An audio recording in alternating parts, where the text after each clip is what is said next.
Nutrition fuels our bodies and minds. Our strength, mobility, energy, and even mood rely on the right nutrition, and scientists are continually uncovering new secrets.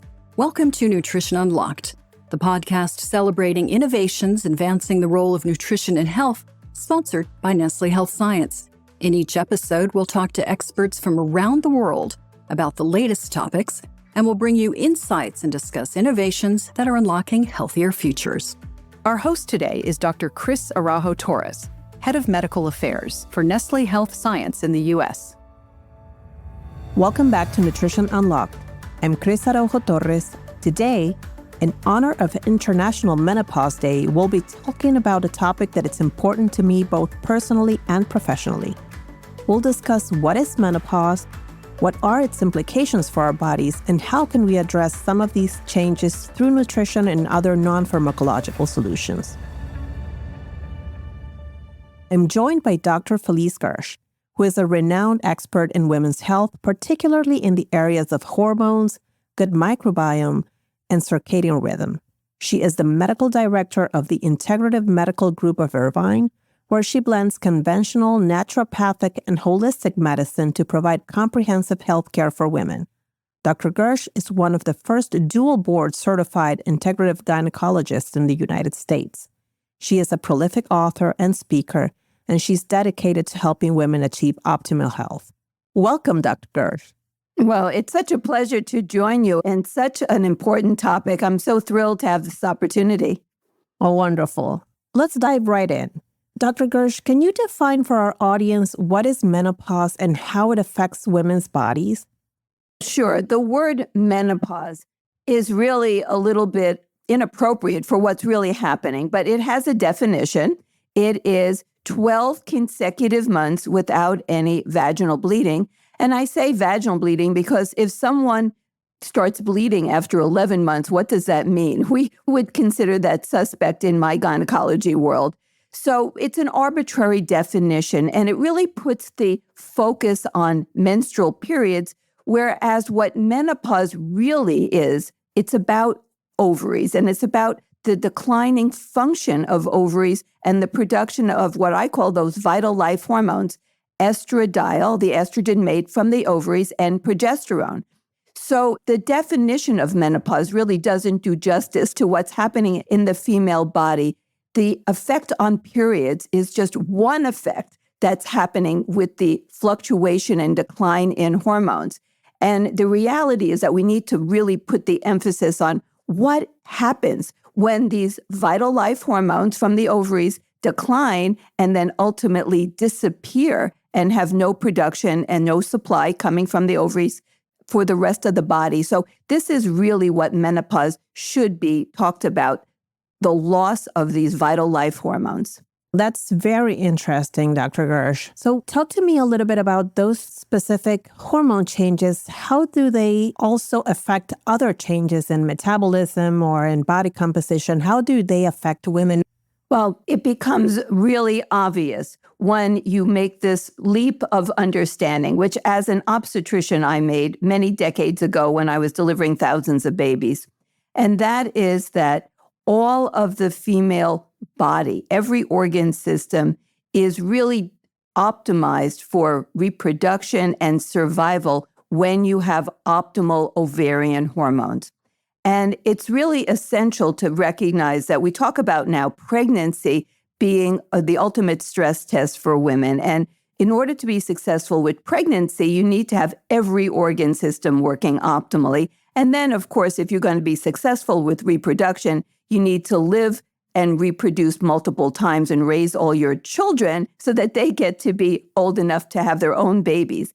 And it's not really thought about that way, about how in order to be optimally fertile and reproduction is going to go well, you need to have amazing hormones in optimal levels coming from the ovaries. And there are receptors for estrogen and progesterone on every single organ system. And so every single organ system is impacted by the lowered levels and then ultimately no production of these hormones coming from the ovaries. So there is not one organ, not one structure in the body that escape an impact, and a very significant impact, from this condition that we have labeled menopause. I am amazed by the fact that, and I am a medical doctor, but no one ever explained to me that the impacts were in every single organ tissue of the body. When I think about menopause, my top concerns that come to mind are osteoporosis, heart disease, weight gain, and we're going to dive in detail into that. I want to ask you some questions related to that, but which other risks come to your mind? What else?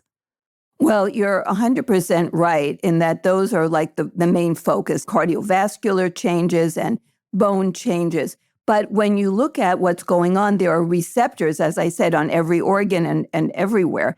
So one of the big ones is the immune system. So there are changes in the immune system. And one of the big things to understand is that estradiol, I call it the modulator of the immune system. It allows the body to optimally and appropriately turn on and then turn off the process we call inflammation.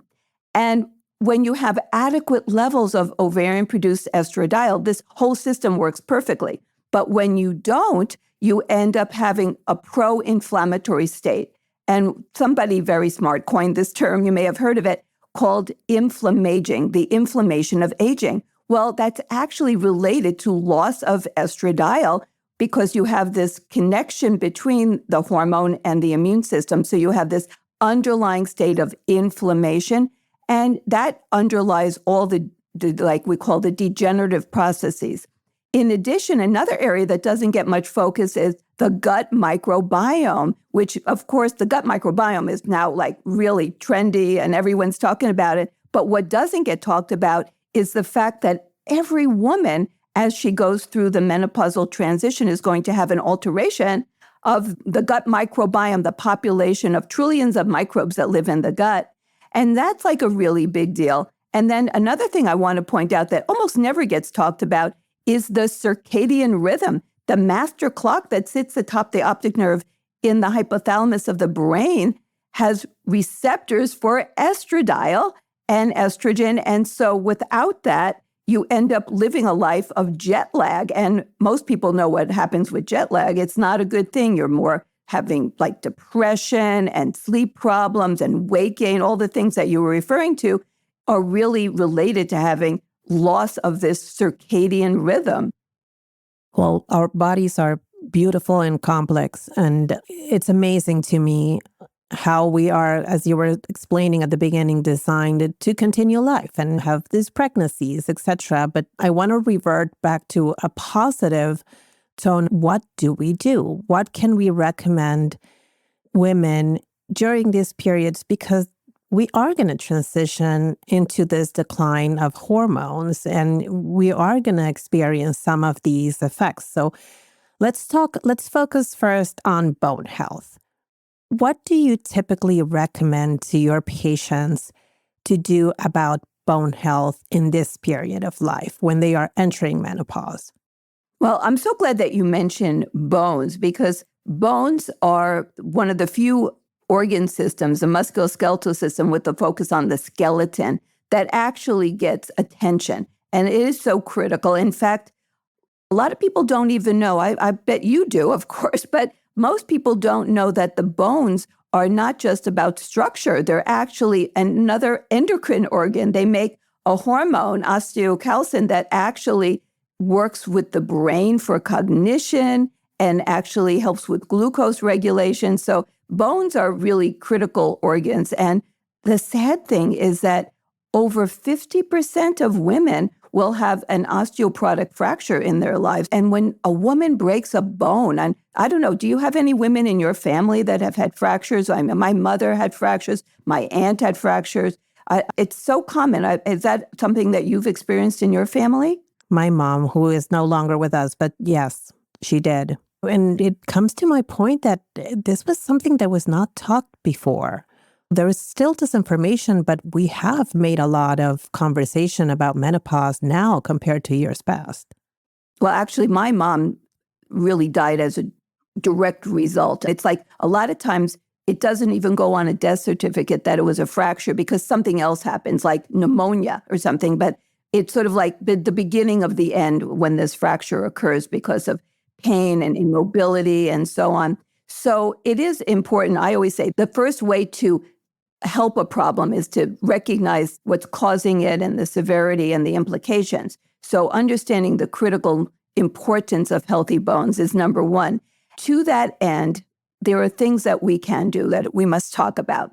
One is proper diet. So the bones require certain essential minerals for the mineralization part of bone.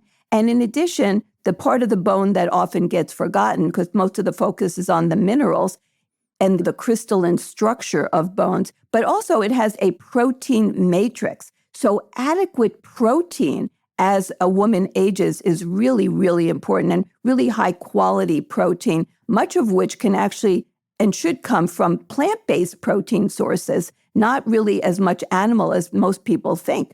So in terms of the minerals, you want to get an adequate intake of calcium, and calcium supplementation can be used, but you don't want to overdo it. And I always tell all my patients when they take a calcium supplement to try to keep it no more than a dose of maybe 500 milligrams at any one time, and to consume it with vegetables, especially green leafy vegetables, to try to create a more alkaline environment to allow the calcium to leave the blood and go into the bones. In addition, you need to have a lot of magnesium. Some surveys have said, you may have heard a different percentage, but something like 80% of people are deficient or have an inadequate amount of magnesium in their diet. Have you heard that as well? Yes, that I've heard.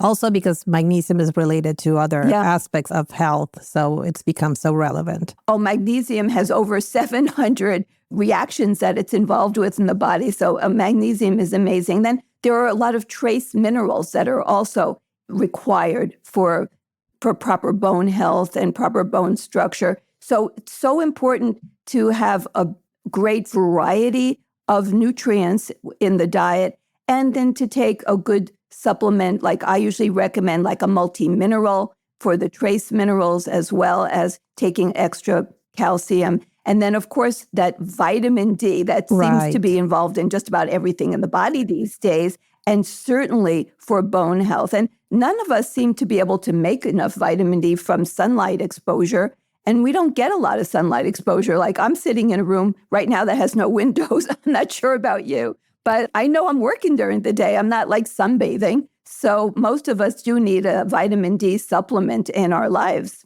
Yeah, and I think the recommendations of calcium and vitamin D are percolating into some of the conversations with women, or at least I hope so, in women that are going through this period. But I want to ask also specifically about physical activity. How does that impact bone health, and what are the specific recommendations that you're giving to women? Is there something special that they should do in this period of time, or we should do, I should say?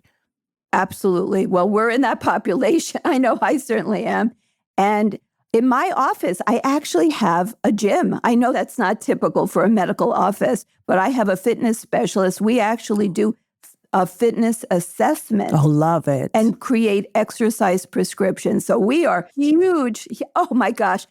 Fitness here in the US a few years ago, the premier fitness association, the American College of Sports Medicine, joined forces with the American Medical Association to create a program called Fitness is a Vital Sign, Exercise is Medicine. So to that end, they created a test you can do in a medical office to assess the status of fitness, just like you would do like blood pressure, saying fitness is a vital sign. You've got to test it and you've got to monitor it. And then exercise is medicine. So we create an exercise prescription that's as important, often more important, than writing a prescription for a pharmaceutical. And we learned this from people who went out in space, right? If you don't have gravity, you lose tremendous amounts of bone, right? So we know that if you put someone to bed, even if they're healthy, they're going to lose a lot of their bone. So we need to have resistance training. We need to work against some kind of gravity or weight. So doing resistance training is so critical. Of course, aerobic exercise matters a lot too, but when it comes to maintaining a healthy skeleton, there is nothing that compares to resistance training. And there's all kinds of ways that you can do it that aren't even requiring that you join a gym. Of course, gyms are very nice, but you can use bands, you can use your own weight. And there are so many ways that you can create these resistance to grow muscle. And that's it. Sarcopenia goes along with bone health as far as musculoskeletal health, and loss of muscle tags along with loss of bone. And when you do resistance training, you're helping both. And here's an amazing little fact. I don't know if you've read this. I just read this a few weeks ago. When a woman exercises, even in menopause, her muscle actually makes estrogen because the enzyme to convert androgens from the adrenal gland exists in muscle, and it's triggered to make its own estrogen supply after menopause in muscle just by doing exercise and resistance training to help build more bone and more muscle. So it's amazing how exercise can be so incredible. Fascinating. And it's not just building bone and muscle. The main thing is don't fall down. So when you exercise, not only do you get stronger bones and muscles, but you're going to improve your agility, your balance so that if you stumble, which almost everybody stumbles, I'm sure you've stumbled. I'm sure you've had either a fall or a near fall. We all do. So the point is not to fall backwards and break our hip, and not to fall at all, preferably by being able to regain our balance. And doing exercise really helps with that as well. So everything we can do to avoid fractures is part of healthy longevity for women. 80% of osteoporotic fractures are in women. Yep, that I know. And, I'm getting out of this that aerobic exercise is something that, of course, we all need, and metabolic health and cardiovascular health are very much positively impacted for aerobic exercise. But then when you want to focus on your metabolic improvement in terms of what your muscle can do for your hormones and also your bone as strength, you have to do some strength training. You have to do resistance training, which I think it's something good to keep in mind, because everyone has this tendency of, okay, let's go and let's walk. If you're starting from a place of nowhere, you start walking, or maybe if you're a little bit more advanced, running, but make a point to incorporate in strength training and resistance training and how many benefits that has.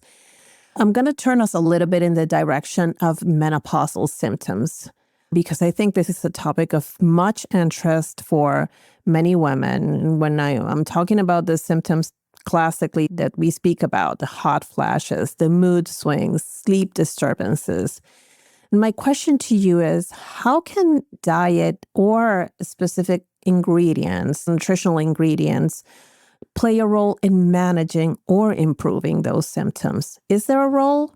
Well, I am so glad that you asked that question, because, of course, they are the most talked about and disruptive to the quality of life of such a high percentage. It's something like 70 plus 80% of women will have these symptoms. And in my practice, I think it's 100% or 99%, because, of course, women seek help. At least they should be, because there is a lot that can be done.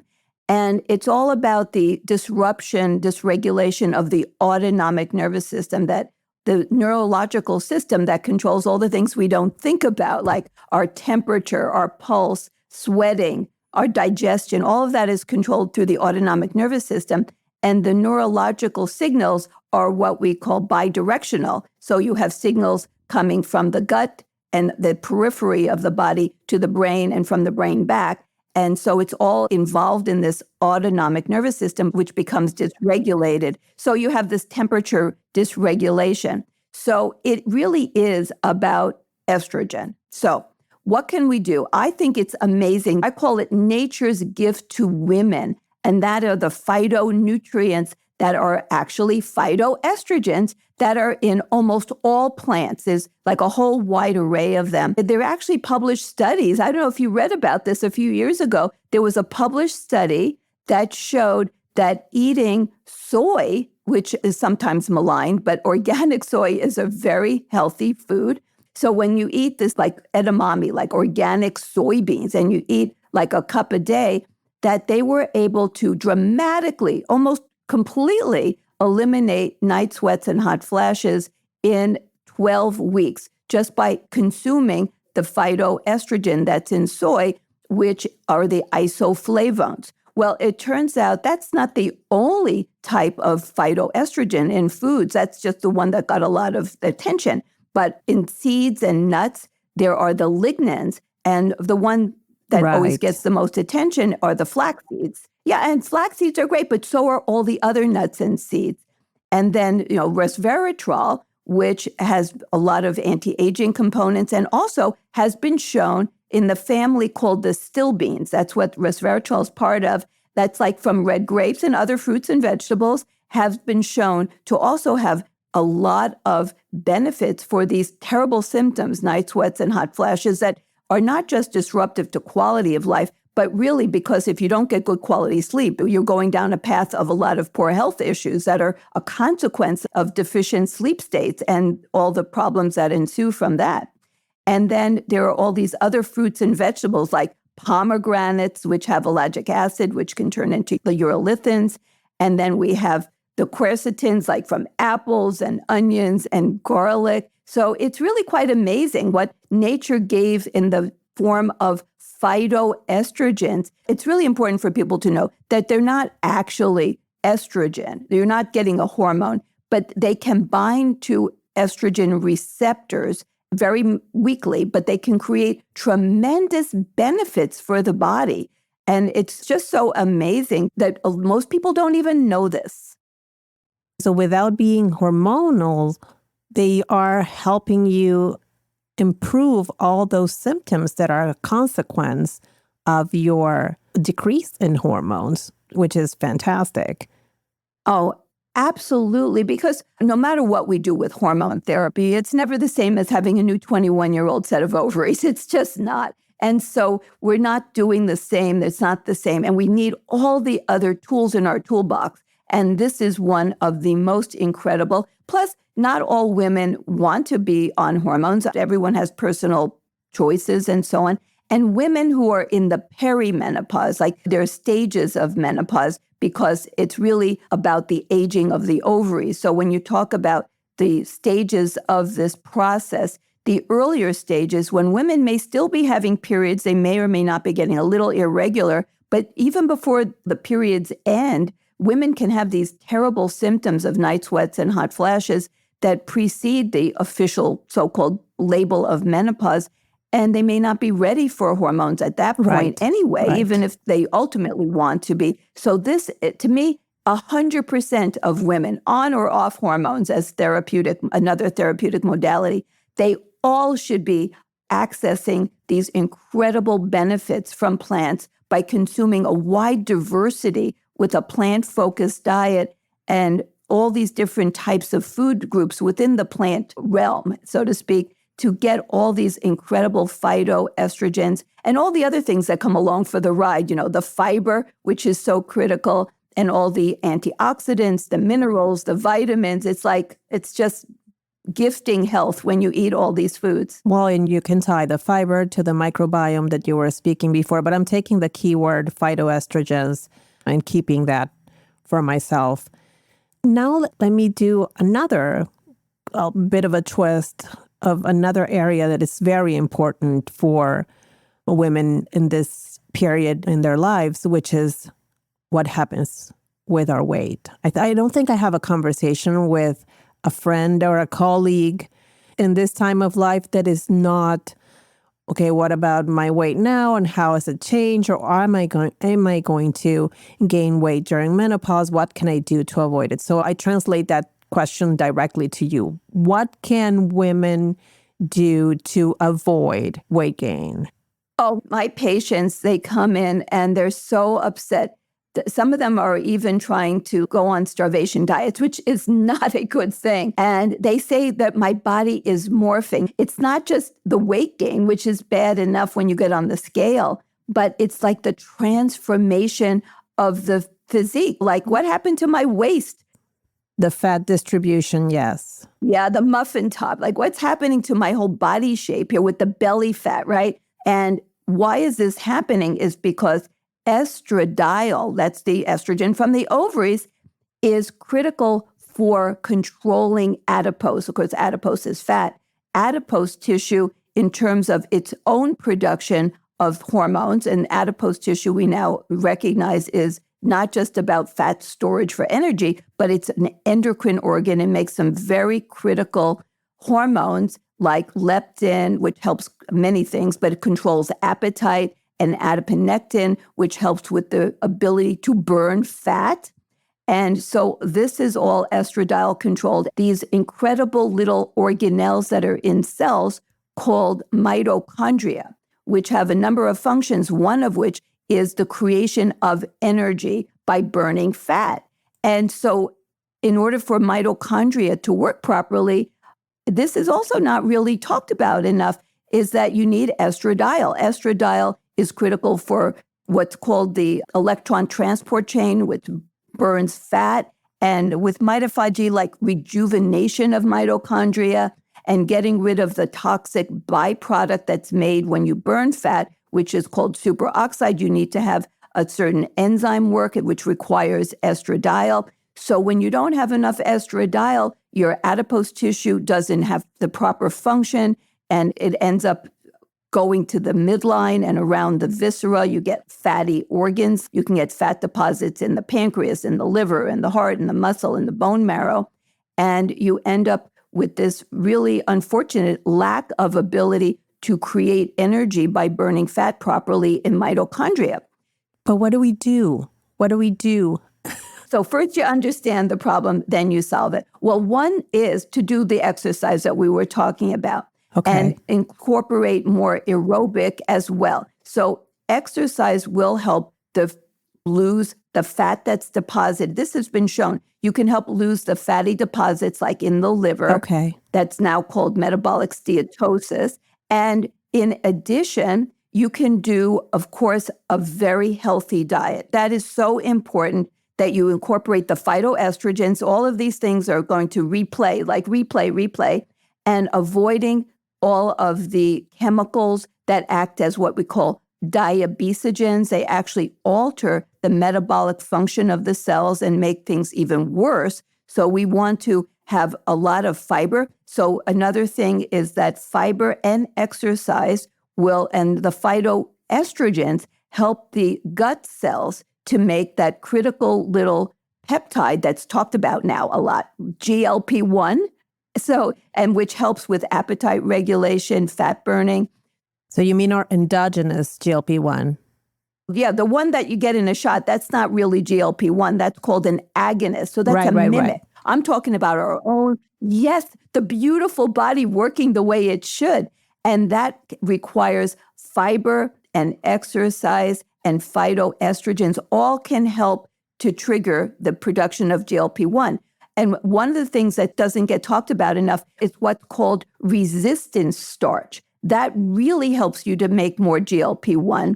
And those would be things like cold potatoes. Had you heard about that? Yes. That eating cold potatoes.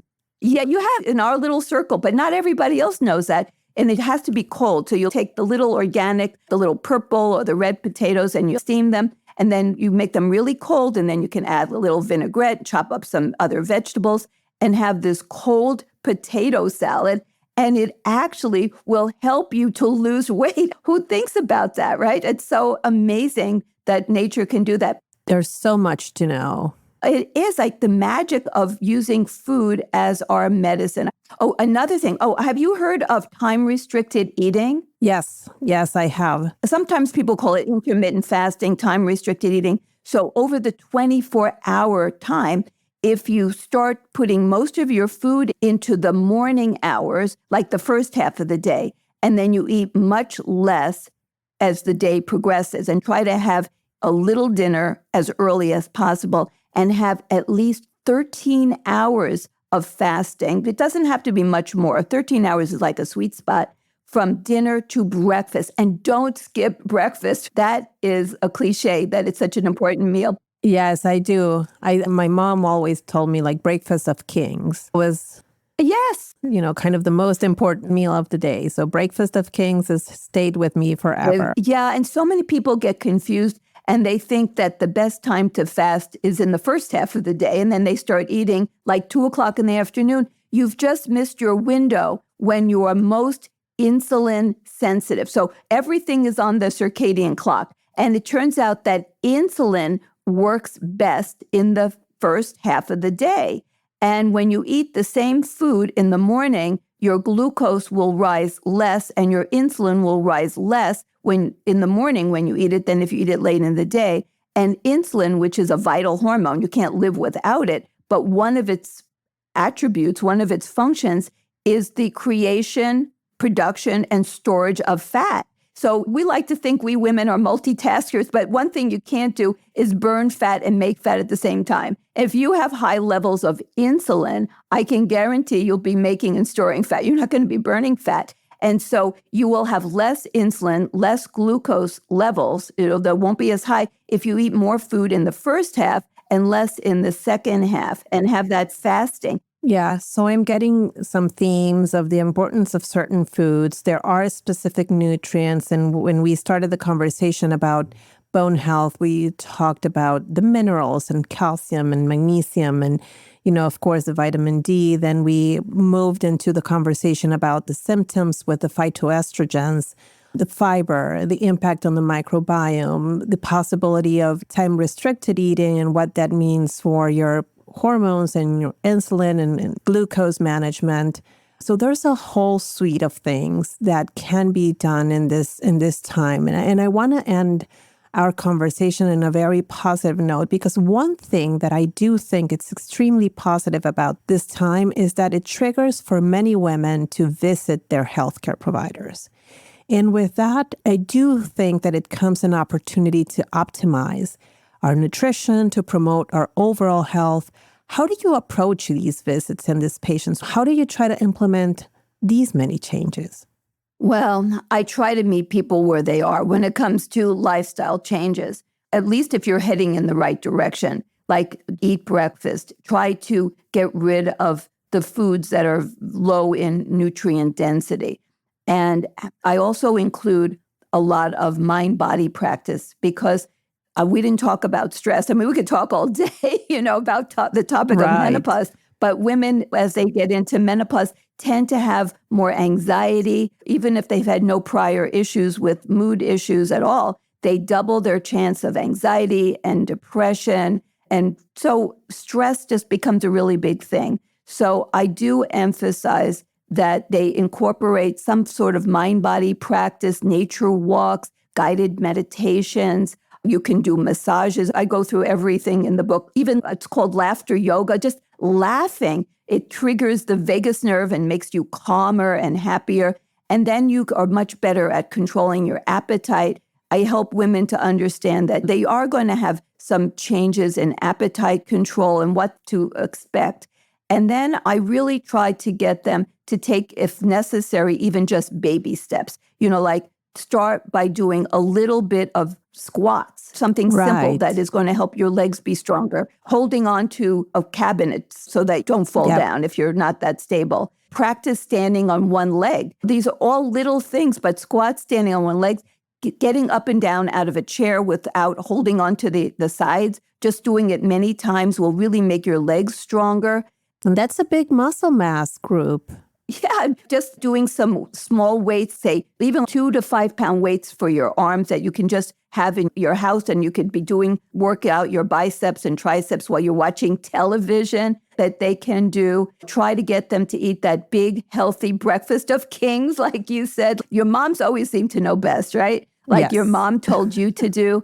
And going to sleep, getting people to go to bed at a reasonable time, and all what we call sleep hygiene, having them make the room really cool as much as possible. We're coming out of summer, and that's sometimes a hard thing in the middle of summer when people don't have air conditioning. But fans are great. I have a fan by my bed, and I sleep with a sleep mask. I don't know if you do any of those things, but to me, they really help me. Can't live without my fan. Can't live without my fan. Oh my gosh, I love the sound too. It just lulls me to sleep. and not drinking a lot of fluid. I mean, that's a trigger to go to the bathroom in the middle of the night. So you don't hydrate right before you go to bed. Hydrate much earlier in the day. And don't eat within 3 hours of going to bed because you might have indigestion, heartburn. Don't do that. That's really bad for everything to eat like within 3 hours of going to bed, or even longer if you can. And do gratitude journals and talk. Turn off all the blue light devices, your cell phone and your computer and the television for a minimum of 1 hour before going to bed is like really, really, really helpful. And just talking to your friends and having social connection. And we know that loneliness is such a huge problem. Women are so social. We love chatting. I could chat with you all day. So you want to get women to focus on all the positives in their lives and not the negatives. I'm getting old, the way that it's framed often in society about menopause. After menopause, women are like over the hill. We don't want, it's like it can be, for some of us, half our lives. Correct. Exactly. It's something that it's going to happen. It's, it's a change. It's a different stage in life. There are so many things that we can do that is within our control. So many positive change that we can affect in our own lives through diet, through exercise, through sleep, gratitude, connections, social. So I think this was a wonderful conversation. I really want to encourage all our listeners to prioritize their health, prioritize the relationship with food and nutrition, and especially for women at this stage in life, take the opportunity to improve health. So Dr. Gersh, I really want to thank you for being my guest today, for sharing all your knowledge and the practical experience as well in such a relevant topic. Thank you so much. My pleasure. So thanks again to Dr. Gersh for being my guest today and sharing all her knowledge and practical experience on such a relevant topic. I hope you've enjoyed this episode of Nutrition Unlocked. If you haven't already, please subscribe so you don't miss an episode. See you next time on Nutrition Unlocked.